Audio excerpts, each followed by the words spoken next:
धान सुक्यो राफले फकाउँछ काफले जानु कि नजानु। धान सुक्यो राफले फकाउँछ काफले जानु कि नजानु। जानु जानु जानु। नेपालमा धेरै मानिसलाई नमुनाको रूपमा दर्शकले परिचित गरिरहेका छन्।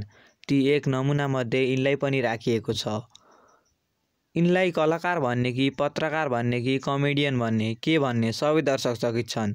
यिनको वास्तविक परिचय के हो आज म खुलाउने छु यस भिडियो मार्फत। सबै दर्शकलाई हँसाउने यी युवा पत्रकार नेपाल कुञ्ज टिभी मिडियाबाट पत्रकारिता गरिरहेका छन्। कतिले यिनलाई राम्रो मानिरहेका छन् त कतिले नराम्रो। यी पत्रकारले आफूलाई एक होनार पत्रकारको रूपमा परिचित गर्न निरन्तर मेहनत गरिरहेका छन्। तर यिनले मेहनत अनुसार अझ धेरै दर्शकको मनमा भने बस्न सकिरहेका छैनन्। यिनले निरन्तर भिडियोहरू जस्तै फिल्म रिभ्यू, व्यङ्ग्यात्मक भिडियो, विभिन्न कलाकारहरूको जीवनशैली र समाचार राख्ने गर्छन्।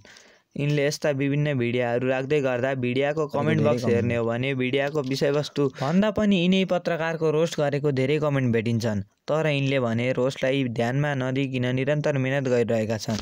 अनि हजुरहरूलाई यी पत्रकार कस्तो लाग्छ जस्ताको जस्तै कमेन्ट बक्समा कमेन्ट गरी र हजुरहरूले युट्युब च्यानलबाट हेर्दै हुनुहुन्छ भने च्यानललाई सब्स्क्राइब गर्नुहोला र पेजबाट हेर्दै हुनुहुन्छ भने पेजलाई फलो गर्नुहोला। हस्त गाइज बाई बाई। र यिनको बारेमा अझ पुरा भिडियो चाहिएमा हाम्रो कमेन्ट बक्समा यस लेख्नुहोला। हस्त छिटै नयाँ भिडियोमा भेट्नुपर्छ।